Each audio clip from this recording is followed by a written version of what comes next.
compartir.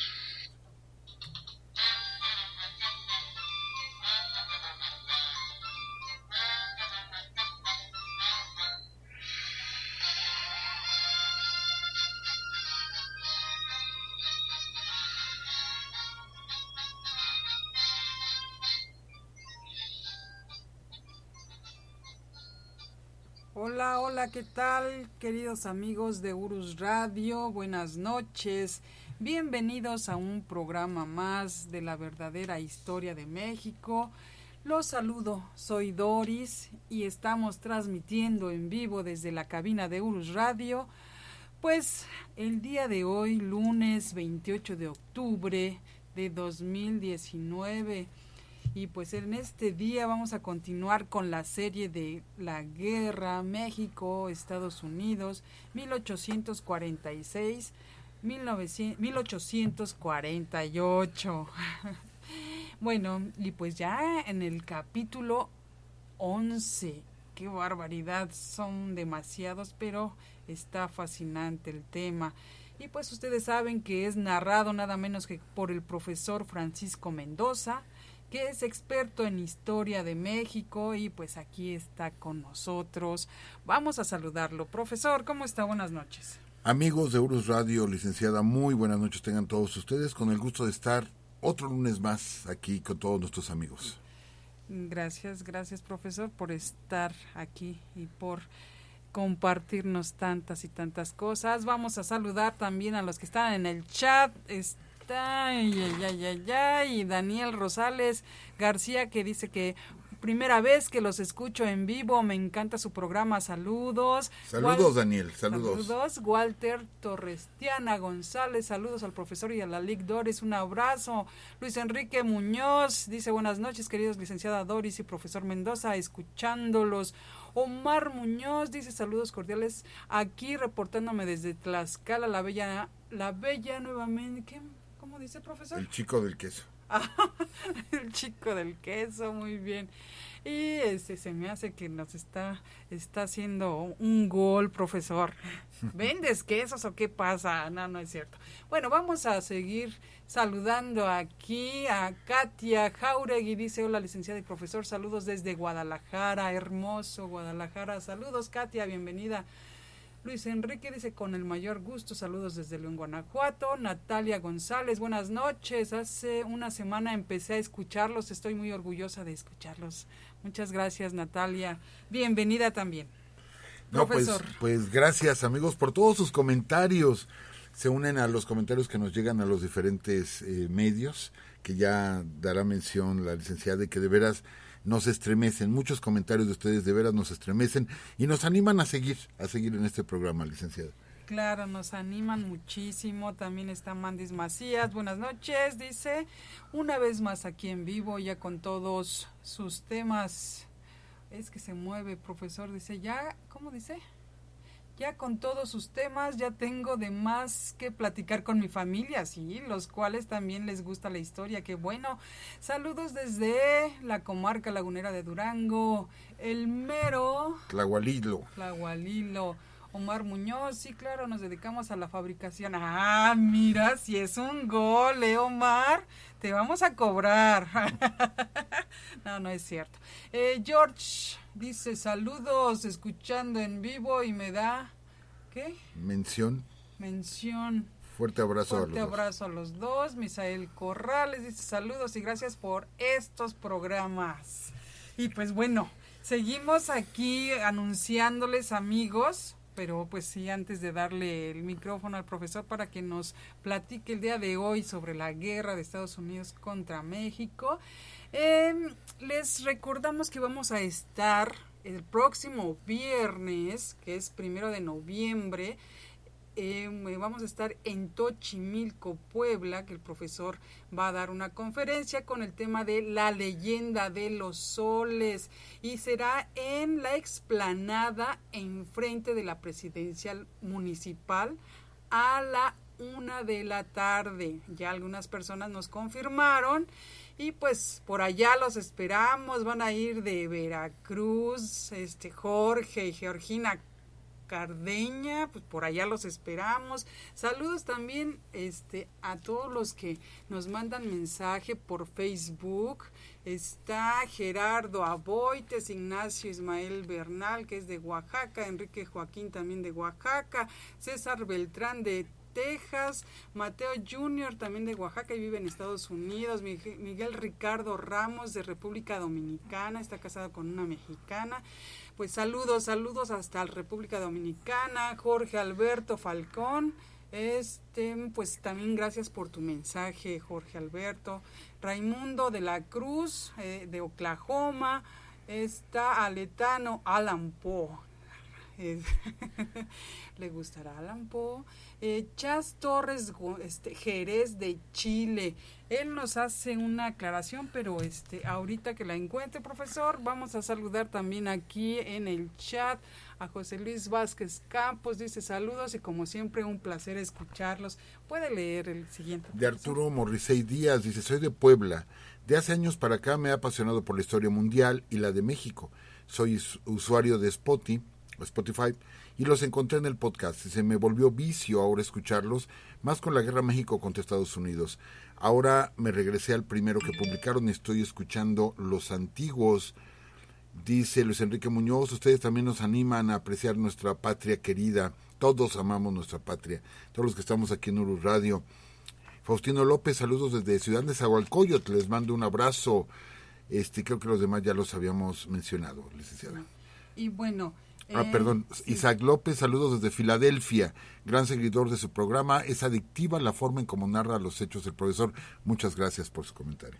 Así es, sí es cierto, profesor, sí es cierto. Y bueno, Chas Torres dice, hola, una aclaración, hay más países que celebran el inicio de la independencia y no su término.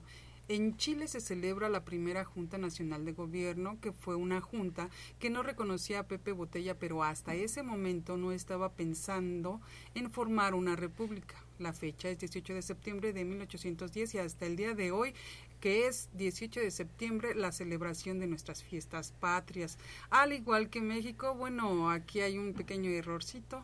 Dice, el conteo de los años republicanos se hace desde ese año y no desde 1818, que fue cuando realmente se logró la independencia. Saludos desde Chile, viva México. Profesor. Saludos igual a nuestros hermanos chilenos. Saludos. Que están pasando por una transición muy, muy difícil, nuestros queridos hermanos chilenos. Un abrazo para todos ustedes, que todo salga bien a nuestros hermanos de Chile. Comentar de las personas que nos escribieron de República Dominicana. Les comparto, yo estudié mi primaria en la Escuela República Dominicana. Tengo mucho afecto porque cada celebración de la independencia de Dominicana nos visitaba el embajador que teníamos en México. Entonces se le hacían honores a ambas banderas, a la bandera de México, a la bandera dominicana. Entonces le guardo mucho cariño y no conozco República Dominicana, pero le guardo mucho cariño y ojalá un día tenga la oportunidad de visitarlos. Ok, profesor, sobre la aclaración, entonces, bueno, este tema se vio hace como 4 semanas, algo así, o un poquito Quizá más. un poquito más. Sí, un poquito más. No, les agradecemos la aclaración, ese detalle de cuándo se celebra la independencia de la hermana República de Chile. Lo desconocíamos, qué bueno que nos hace la aclaración y bueno, aquí lo publicamos en URSS. Nada más que hay un errorcito que dice que del año 1818, que cuando realmente se logró la independencia de México. Ya, no, pues fue en el 21. Así es, pero bueno, ok. Profesor, se nos va el tiempo y el día de hoy, ¿de qué nos va a hablar? Bueno, primero enviarles algunos saludos a nuestros amigos, a Héctor Hernández allá en Cuernavaca, a nuestro querido amigo Enrique Leos, que siempre está con nosotros, siempre está apoyándonos. Enrique, un fuerte abrazo y un día te vamos a invitar, de veras te vamos a invitar a que nos platiques. Él vive en lo que fue un convento y nos ha platicado cada historia que, bueno, sería interesante, ¿verdad? Claro, no vamos a convertir Urus Radio en la mano peluda, no se trata de eso, pero sí de tantas leyendas que tenemos en México que forman parte de nuestra historia. Y bueno, a más amigos que nos han llegado sus mensajes, Lorena, un abrazo para ti, más amigos, pero pues iniciemos ya con el programa de hoy, ya bueno, la narración del día de hoy, licenciada. Sí, también nada más así de rápido, profesor, agradecerles de verdad a todos ustedes, a los que nos escuchan y los que comparten nuestra publicidad en Facebook, en Twitter, y a todos los que recomiendan el programa. De verdad, muchas, muchas gracias. Por ustedes seguimos llegando a más y más personas. Profesor, adelante. Bueno, así rápido un saludo a Erika. Erika, te enviamos un fuerte abrazo también, gracias por tus comentarios. Amigos, licenciada, el programa del día de hoy hablaremos de una de las batallas de las que menos se habla en la historia de México. Platicamos de la Angostura, platicamos de Veracruz, de Cerro Gordo, de Padierna, Molino del Rey, Chapultepec, y pensamos a veces que cae Chapultepec y se acabó todo. El día de hoy vamos a mencionar cosas que en la historia oficial no están escritas, amigos. Hemos tenido que consultar diversos textos. Quiero aclararles un instante antes de comenzar de que la historia de México tiene dos versiones, ¿sí? Podemos leer, digamos, la historia oficial, que fue creada y recreada durante mucho tiempo, y la historia no oficial, pero que está escrita por gente muy distinguida, sí, como historiadores. Vamos, si queremos hablar de la independencia, es necesario también leer a Lucas Alamán, por ejemplo. Si queremos conocer lo que es el juarismo y el porfirismo, pues habrá que leer también a Bulnes, a Francisco Bulnes, que no fueron historiadores oficiales, pero que también nos dejan mucho acervo. El día de hoy vamos a mencionar cosas que la historia oficial no comenta, pero que creemos importante compartirlo con ustedes, amigos. Como les he dicho, no tenemos la verdad absoluta, pero procuramos tomar datos, hacer la investigación. De veras hemos estado muy metidos en la investigación de este tema de la guerra México-Estados Unidos, y hoy vamos a conocer cosas increíbles de esa guerra, amigos, de lo que fue la defensa de la Ciudad de México. Comenzamos, licenciada. Adelante, recordando que nos quedamos en la caída del castillo de Chapultepec. Ya platicamos sobre los niños héroes, ya dimos todos los datos, hicimos lectura de textos de la época con los historiadores de la época. Hablamos del mito de Juan Escutia, y les digo, esa defensa heroica de Santiago Xicoténcatl, sí, muerto de 14 disparos y todos de frente, defendiendo la bandera nacional, la bandera de su batallón, el batallón de San Blas. Aquí ya tenemos que dividir la invasión, ya no por meses como fue en un inicio. Hablábamos de tal mes, tal mes, tal mes. Después hablábamos de semanas, y en la última etapa hablamos de días, y el día de hoy tenemos que hablar de horas, amigos, de horas.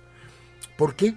Porque el castillo de Chapultepec cae a las 10 de la mañana, ¿sí? Entonces, al hablar de horas, estamos diciendo esto. Winfield Scott divide a la fuerza norteamericana, lanza más de 3,500 hombres a subir al castillo, ahí donde se enfrenta con el batallón de San Blas, etcétera, que ya platicamos, y la demás fuerza norteamericana, ¿sí?, que según Winfield Scott eran otros 3,500 hombres aproximadamente. Estamos hablando de 7,000 hombres que contaba el ejército norteamericano. Era lo que decía Winfield Scott. Nuestros historiadores hablan de 10 o hasta 12,000 hombres, ¿sí? Pero bueno, el resto del ejército norteamericano avanza hacia las garitas de la Ciudad de México. ¿Qué son las garitas? Eran construcciones sumamente sólidas, que era donde se cobraban los impuestos, eran las aduanas de entrada de productos a la Ciudad de México, y la Ciudad de México tenía 13 garitas que nos rodeaban.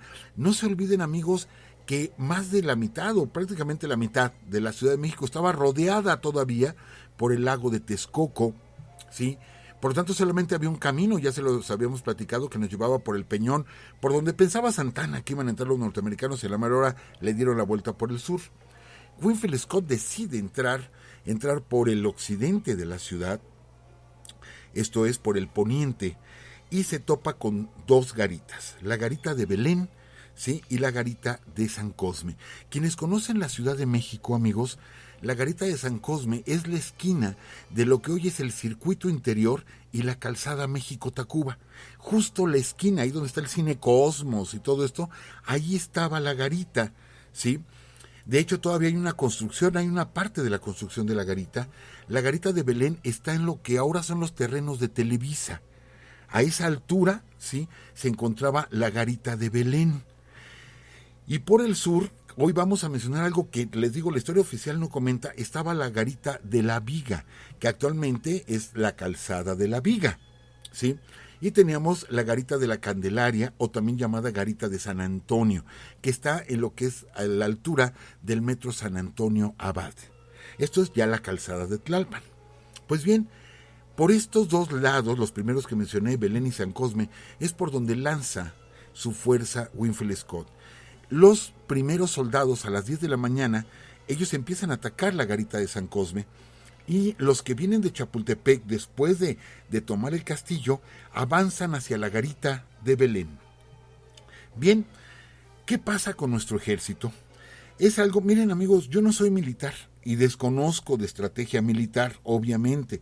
Yo creo que si algún amigo es militar y nos está escuchando, nos podrá explicar mucho mejor, o quizá me va a desmentir, pero yo considero un error que si nosotros, los mexicanos, teníamos tal cantidad de hombres, estamos hablando de 20,000 hombres, contra aproximadamente 10 o 12,000 hombres norteamericanos, sí, mejor armados, indiscutible. Les platicábamos que mientras los americanos ya podían apuntar sus rifles por una mirilla y subirlo hasta la mejilla al rifle, los mexicanos no podían hacer eso porque la explosión de la pólvora les quemaba los ojos. Entonces los rifles mexicanos se disparaban a la altura de la cadera. Esto es, el brazo derecho, que era el que apretaba el gatillo, estaba casi estirado y desde abajo hacia arriba era como disparaban los soldados mexicanos por el estallido de la pólvora, porque eran rifles sumamente viejos, obsoletos. Entonces teníamos esa gran desventaja. Hay que hacer mención de esto. Desde casi uno de los primeros programas les decíamos que si a algo le tenían miedo los norteamericanos era nuestra caballería. Lo que querían evitar era la caballería mexicana. Sí, que fue la que los tronó por completo en la Angostura, sí, pero que evitaron en Cerro Gordo y que evitaron entrando por el sur de la ciudad, y que estaba a cargo del general Juan Álvarez. Juan Álvarez, que pudo haber intervenido en la batalla de Molino del Rey y que solamente se quedó mirando desde lejos y nunca intervino, con 5,000 hombres, sí, y que durante la toma de las garitas, licenciada, amigos, eran 5,000 jinetes. 5,000 jinetes que obviamente por estar en este noble animal, ¿sí?, se podían mover rápidamente de un lugar a otro. Y fue lo que hizo Juan Álvarez, el general Juan Álvarez, moverse de una garita a la otra, pero nunca entró en un combate. Y tenía 5,000 hombres, ¿sí? Cualquier garita donde él se hubiera quedado, ganan en cualquiera de esas garitas.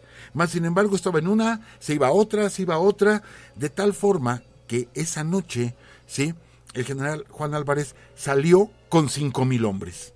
Salió de la Ciudad de México con 5,000 hombres. ¿Por qué? Porque nunca presentaron combate. Nunca.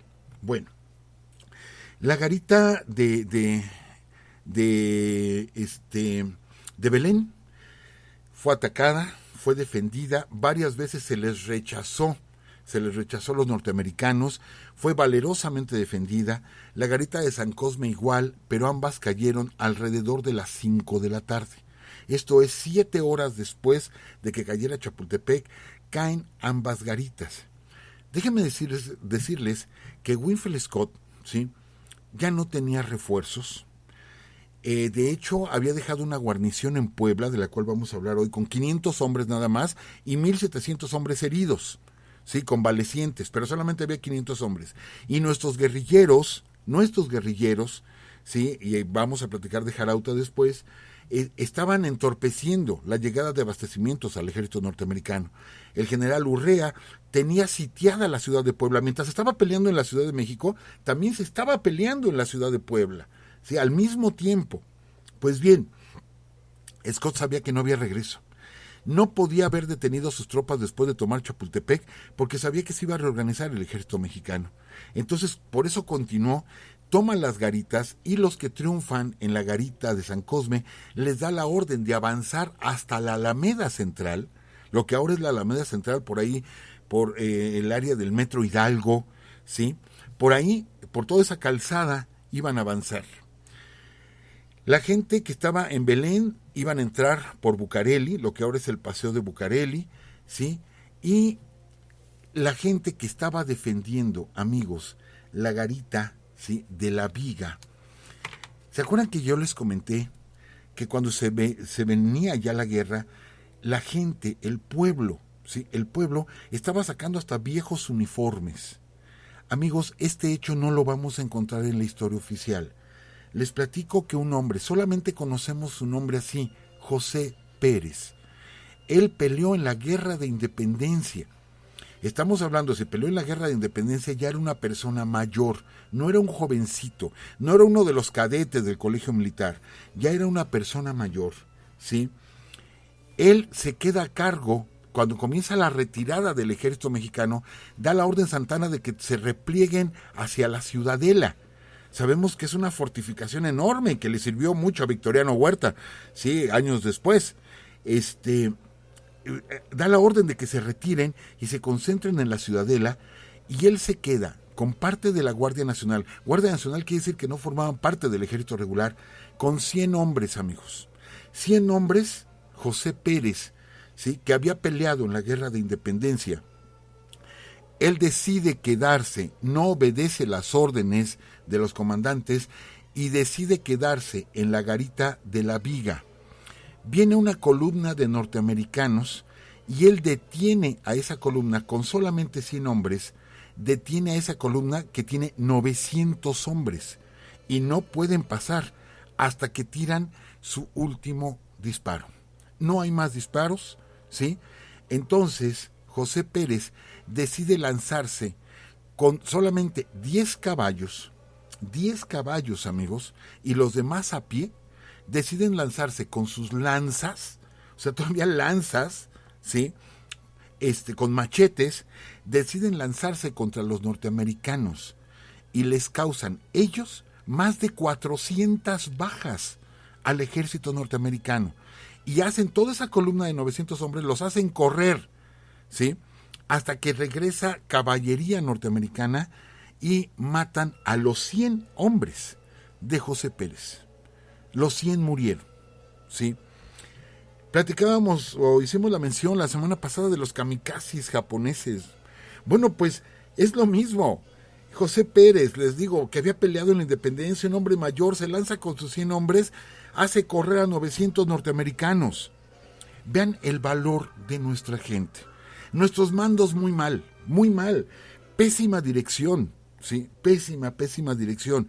Pero nuestro pueblo, ¿y por qué no mencionarlo? ¿Por qué no decir que la garita de la Viga, lo que es la calzada de la Viga, y que está lleno de comercios, y que está lleno de movimiento, y de autobuses, y de coches, y no conservamos ahí un monumento que siquiera nos recuerde el valor de este hombre, de este soldado que había peleado desde nuestra guerra de independencia? Pero no solo eso, amigos, no solo eso. Esto tampoco lo vamos a encontrar en la historia oficial, pero sí vamos a encontrar muchos datos, ¿sí?, en otras publicaciones. ¿Se acuerdan que habíamos platicado del general Gabriel Valencia? Ya no lo habíamos mencionado, a propósito ya no lo mencionamos.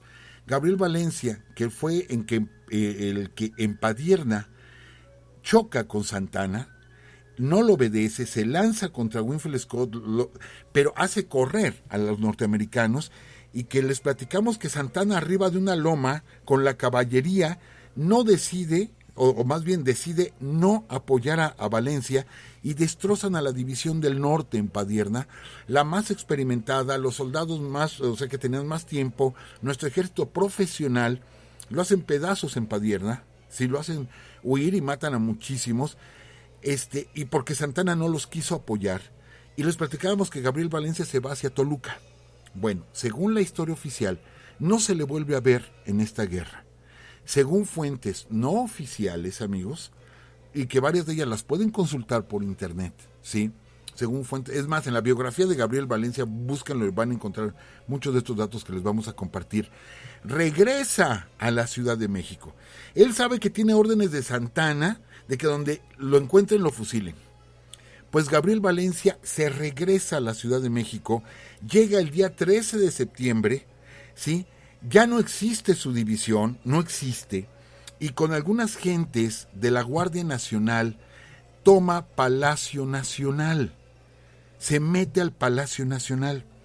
Esa noche, mientras Santana, después de las 5 de la tarde, empieza a ordenar la retirada de nuestras fuerzas, hace una junta de generales en la Ciudadela, ¿sí?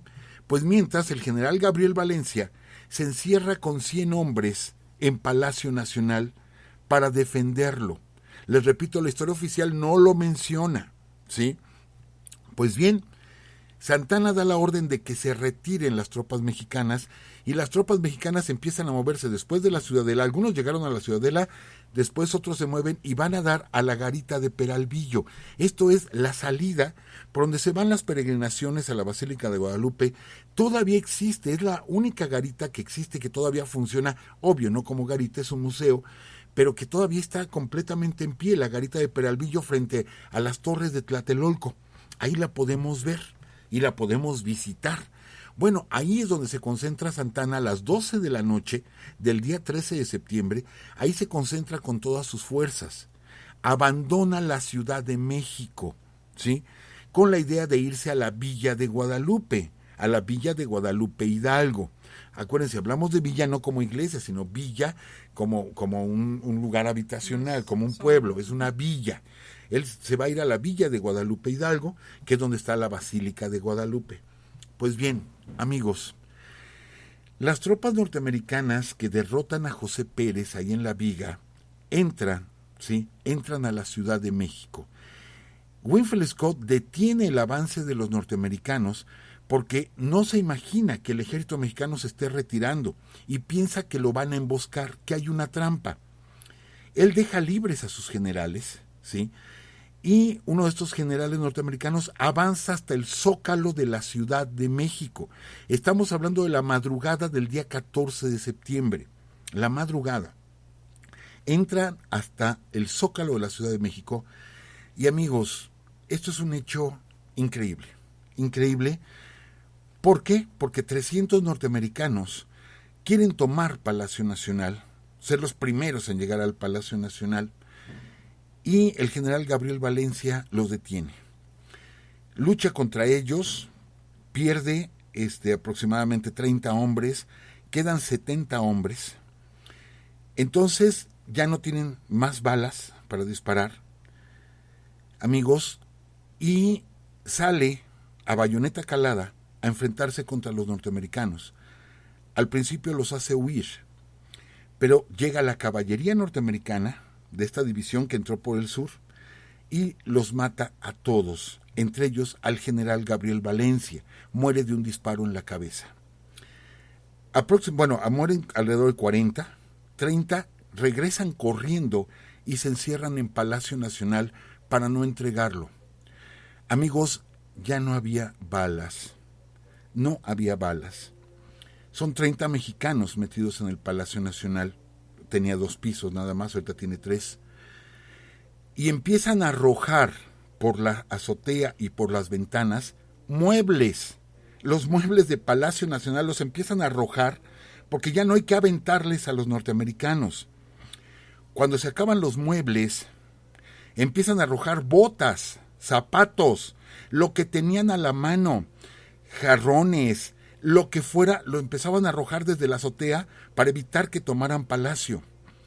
Cuando ya no tienen más que arrojar, amigos, licenciada, ya no tienen más que arrojar, arrojan los cadáveres de sus compañeros.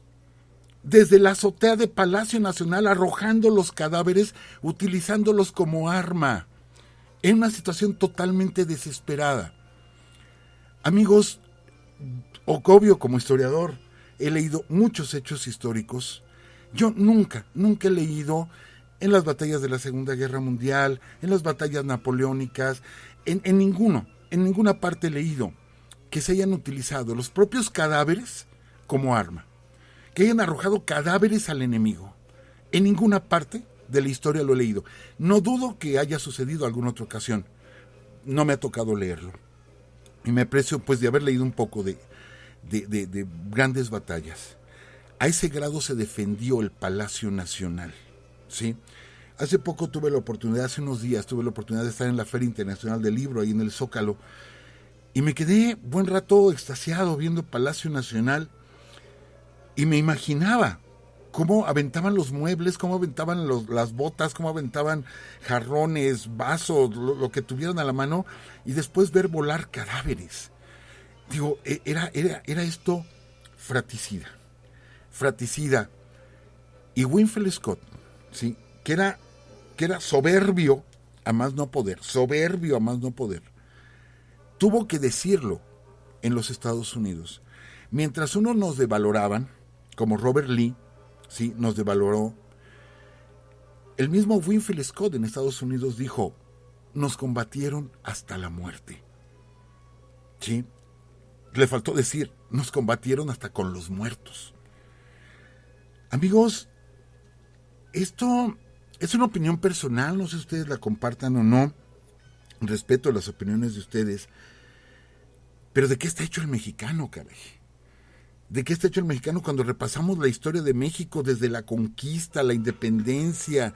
Hemos platicado hechos increíbles de la historia de México. Me acuerdo del soldado Cureña de las fuerzas de López Rayón, y le dice a López Rayón, ponme el cañón en la espalda, porque no tenía Cureña, no tenía base. Y aguanta 2 cañonazos en la espalda, que le destroza la espalda y lo deja inválido toda la vida. O sea, ese tipo de hechos. Pienso en Xicoténcatl, y de ir aguantando balazos y él con su bandera desplegada de su batallón. Pienso en tantos personajes de México, de ahí que habíamos dicho, México es un pueblo de héroes, ¿sí? Esto de veras, cuando yo lo estuve leyendo, esta parte me dejó impresionado, del general Gabriel Valencia, odiado, porque se le considera como uno de los grandes traidores de esta guerra. Pero lo hemos dicho, que muchos, por ejemplo, de los polcos, como Lucas Valdera, etcétera, dieron la vida por México. Que al principio no pelean, es cierto, no pelean. Pero después, pues dieron la vida por México en acciones totalmente heroicas. ¿Se acuerdan que les habíamos platicado eso? De que los últimos días de guerra era de heroicidad, totalmente. Pues bien, amigos, cae Palacio Nacional. Se ha comentado mucho esta anécdota. La anécdota la revisamos en 4 o 5 fuentes distintas y hay que hacer una corrección donde dicen que el soldado que subió la bandera norteamericana a Palacio Nacional, ¿sí? Ahí mismo lo venadearon, por así decirlo, y lo mataron de un balazo antes de que subiera la bandera. No es real. Lo que sí es real es que ese soldado sí murió después. Pocos días después lo apuñalaron en las calles de la Ciudad de México. Pocos días después. O sea que sí murió, no en el momento de subir la bandera, pero el mexicano le dolió ver eso, y a cualquiera nos hubiera dolido, ¿sí?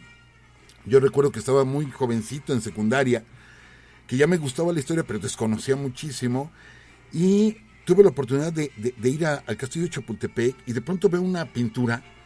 Yo no entendía, les digo, primer año de secundaria, y de pronto veo la pintura y veo Palacio Nacional con la bandera norteamericana y digo, no es Palacio Nacional, ¿qué es esto? Si es Palacio Nacional, digo, ¿pero por qué con esa bandera? Me ofendió, siendo un jovencito de 11 años me ofendió, dije, ¿por qué? Y el maestro nos explicó por qué. Pues bien, años después, fui entendiendo toda esta situación. Y el pueblo, amigos, se levanta. Después de que cae Palacio Nacional en la madrugada, a las 9 de la mañana, a las 1:30 de la mañana, las autoridades de la Ciudad de México, las que habían quedado a cargo de la Ciudad de México, van a Tacubaya, ¿sí?, a pedir, a entregarle la ciudad a Winfield Scott, pidiéndole garantías para la población. Winfield Scott dijo que no daba todas las garantías que se pedían. Esto es, que no podían entrar a conventos, hospitales, escuelas, una serie de condiciones que puso la Ciudad de México, que él no las iba a respetar. Que él solamente iba a entrar y él iba a dar sus órdenes y un rollo así. A las 4 de la mañana entran las demás fuerzas norteamericanas, ¿sí? Les digo, una columna fue la que se adelantó y vivió esto que les platiqué ahorita. A las 9 de la mañana entra Winfield Scott. A las 9 de la mañana ya está izada la bandera norteamericana. El pueblo, que vivió una noche de terror, yo sé que no durmieron, ¿sí? Porque eran cañonazos, balazos, etcétera, en las calles. Se levanta y cuando ven la bandera, Santana, antes de salir de la Ciudad de México, ordena que se abran las cárceles, ¿sí? Pero amigos, en las cárceles no solo estaban delincuentes comunes, había muchos militares que estaban ahí por insubordinación, por no obedecer las órdenes de los generales, los mandaron a la cárcel. Había mucho militar ahí. Abre las cárceles y efectivamente muchos salen de los presos y ellos son los que inician prácticamente la revuelta contra los norteamericanos. Con las armas que se quedaron, con palos, con las piedras que se subieron a las azoteas. ¿Se acuerdan que les dije que el general Tornel, antes de salir de Ciudad de México, dice, quiten las piedras que están en el piso? Eran pisos empedrados, no como ahorita, no había pavimento, eran empedrados. Arrancaron las piedras de las calles, las subieron a la azotea y comienza una batalla campal contra los norteamericanos, a pedradas. Dicen las crónicas que había gente que no tenía ni siquiera una piedra para pelear. No tenía ni una piedra. Pues ¿saben qué hacía, licenciada, amigos? Salían a la calle y, como decimos en el argot, toreaban a los norteamericanos. Les gritaban de cosas y se echaban a correr para que los norteamericanos rompieran su fila, su defensa, y los corretearan y ya ahí, o sea, se los llevaban a los otros para que los otros que tenían armas ahí los mataran. O sea, no tengo con qué pelear. Pues me acordé de aquella escena, de aquella película de María Félix, ¿no? Y del Indio Fernández. Cuando dice un soldado, ya no tengo balas, y dice María Félix, pues échales mentadas, que también esas les duelen. Pues hubo mexicanos que a mentadas de madre, amigos, a mentadas de madre, así, salir de donde estoy parapetado, voy, me les planto con alguna seguridad de que no me vayan a balacear, les grito de cosas para que me correteen, y cuando llegaban de este lado, sobre de ellos. Así se estaba defendiendo la Ciudad de México, amigos. ¿Sí? Le avisan a Santana. Santana ya está en San Cristóbal Ecatepec. Santana se va, divide a su ejército. Una parte ahí en la Basílica de Guadalupe, una parte se va hacia Puebla. Estamos hablando del 14 de septiembre. Se va hacia Puebla. Y Juan Álvarez, con toda la caballería, que no intervino la caballería, ¿sí?, va rumbo a Querétaro. Después ahí Olaguibel, el gobernador del Estado de México, se desune de Juan Álvarez y Joaquín Herrera, que era quien comandaba esa columna, y se va a Toluca. Esa es otra historia. Y le avisan a Santana. El pueblo se levantó. Y Santana dice, nos regresamos. Y regresa a una parte de la caballería y a una parte de la artillería. Vienen en auxilio a la Ciudad de México porque le dicen, el pueblo se levantó en armas. Y tienen sitiados a los norteamericanos. Llega hasta la garita de Peralvillo. Hasta ahí llega, porque era la orilla de la ciudad, y nada más escucha uno que otro disparo aislado. Dice, no es cierto, vámonos otra vez. Y ahí van hacia el norte, ¿sí?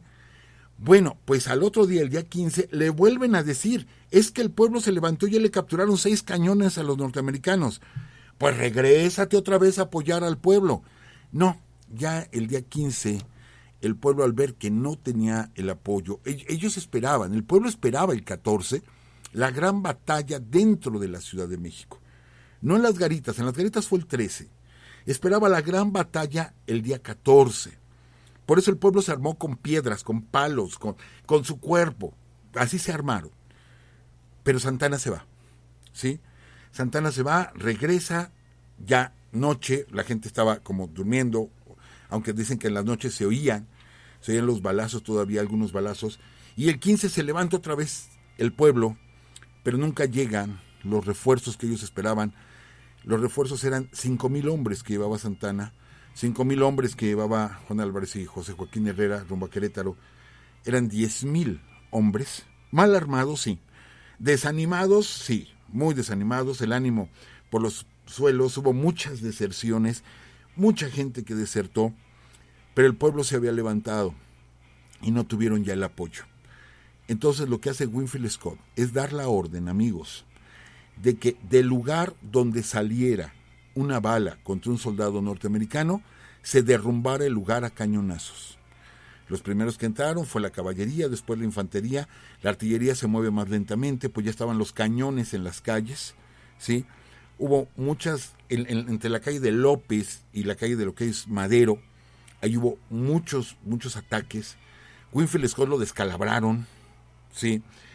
Hubo muchos ataques y muchas casas derrumbadas a cañonazos. Y es donde Winfield Scott ordena el saqueo. Sí, amigos, ordena el saqueo. Se saquea, se mutila, se asesina, porque él dijo, maten a todas las personas de la casa donde ven un tiro, derrúmbenla y mátenlos a todos, ¿sí? Las autoridades de la Ciudad de México, así como pidiendo clemencia, o sea, ya, pues calmen a su gente, calman a la gente, pero más bien la gente se calma, la gente popular, el pueblo, se calma porque saben que no va a llegar apoyo, ya les dicen que Santana ya se volvió a ir, no va a haber apoyo, y deciden tranquilizarse. Esto no va a quedar ahí, amigos. En la siguiente emisión, pues vamos a platicar de lo que fue los 8 meses que duró el ejército norteamericano en la Ciudad de México y cuántos muertos hubo. Tan es así que la iglesia les dio asilo, ¿no? Para que ya no los mataran. Vamos a platicar varias cosas. Lo que sí es triste, amigos, es que muchas casas, bueno, esta parte no, muchas casas, para evitar que los destruyeran, empezaron a poner banderas blancas, ¿sí?, afuera de sus casas como símbolo de paz. Los extranjeros que vivían en la Ciudad de México sacaban su bandera, italianos, rusos, ingleses, y ponían su bandera afuera de sus casas para decirles, nosotros no nos metemos en esta guerra, no es nuestra guerra. Pero lo que sí fue vergonzoso, amigos, es que muchas de las familias pudientes de la Ciudad de México, muchas de las familias ricas de la Ciudad de México, pusieron la bandera norteamericana afuera de sus casas, sí, dándoles de alguna manera la bienvenida a los norteamericanos. Amigos, se nos fue el tiempo. La próxima semana platicaremos ya de la salida de Santana, la batalla de Puebla, y nos habían pedido, hablen de Huamantla. Sí, en Huamantla les vamos a platicar la semana que entra un hecho que parece casi de western, casi un duelo así tipo películas western de los americanos, que se da en Huamantla precisamente, y vamos a platicar de Mazatlán, ¿sí?, de la toma de Mazatlán, vamos a hablar de Tabasco, vamos a hablar de Baja California Sur. Allá hubo una batalla eran decenas nada más de hombres, pero se defendió por completo nuestro territorio. Vamos a platicar de las cosas que pasaban al mismo tiempo que caía la Ciudad de México y de lo que pasó en la Ciudad de México en esos 8 meses, amigos, de cómo Santana se va al destierro. De todo esto platicaremos la próxima semana y licenciada, amigos, pues ya nos faltan pocos capítulos para platicar y estamos preparando ya una nueva serie. Vamos en un programa vamos a hablar de monedas y billetes de México. Hay unas cosas extraordinarias. Quizá en sus casas tengan ahí una buena cantidad de dinero en una moneda o en un timbre. Vamos a platicar de todo eso en un programa y después iniciaremos la serie de la intervención francesa, que es otra gran historia de México. ¿Qué le parece, licenciada? Pues posiblemente tengamos un gran tesoro por aquí escondido en nuestras casas y no sepamos, así es que estaremos atentos, profesor. Y pues de verdad que fue una lucha tremenda, y con ese arrojo y con esa valentía que lucharon, ¿por qué no llamarla nuestra ciudad heroica, ¿no? Pero bueno, pues vamos a terminar con este programa, saludando a los que están en el chat, que llegaron. Está Eduardo del Valle, dice saludos desde California. Adelaida Godínez del Prado, saludos desde León, Guanajuato. Es un placer finalizar el día escuchándolos. Gracias, Adelaida. Mariana Santana, primera vez en vivo, saludos desde Querétaro. Dice Luis Juárez, mi primera vez en vivo. Dice, solamente me registré por ustedes. Gracias Luis. Hay que hacer sacrificios a veces. No es cierto. Mariana Santana dice, ¿cuáles son los superhéroes que se basaron en la guerra México-Estados Unidos. Alastor Ceguera, hola, buenas noches, profesores. Me perdí la semana pasada. Sí, hombre, Alastor, te extrañamos. Dice, saludos desde Culiacán. Esta ocasión, Luis Juárez dice, aún existen muchísimos héroes en México. México es rico por su cultura y su gente. Así es, también Alastor dice, Huamantla, donde dieron en la torre a los de Arkansas y Rangers de Texas. Creo que nuestro amigo Alastor conoce la anécdota que vamos a platicar la semana que entra. Así es, perfecto. Ahí mordieron el polvo estos tipos. Perfecto, y de hecho Alastor nos comparte mucha información en Facebook. Si ustedes lo ven en Facebook, chequen porque son datos muy muy importantes. Igual Ashley Jackson nos también nos aporta algunas cosas y bueno, ya les comento que también está, Misael Corrales, saludos desde San Luis, Missouri. Gracias por estas clases de historia. Pues bueno, amigos, los dejamos, que estén muy bien. Algunos nos preguntaban que cuándo íbamos a estar en Los Pinos, que bueno, el profesor cuándo iba a dar la conferencia. Pues todavía no sabemos, pero ya que tengamos los datos, pues se los hacemos llegar. Dígame, profesor. Pero es un hecho que se va a dar y próximamente, nada más necesitamos el día exacto. Así es. Cuídense, que estén muy bien, por acá los esperamos, nada más recordándoles que todos los lunes nos encontramos en www.spreaker.com/user/Urus Radio a las 10 de la noche. Que estén muy bien y hasta entonces. También Natalia dice, un placer, gracias. Hasta luego, Natalia, también tenemos una amiga que es Natania, así es que hasta luego.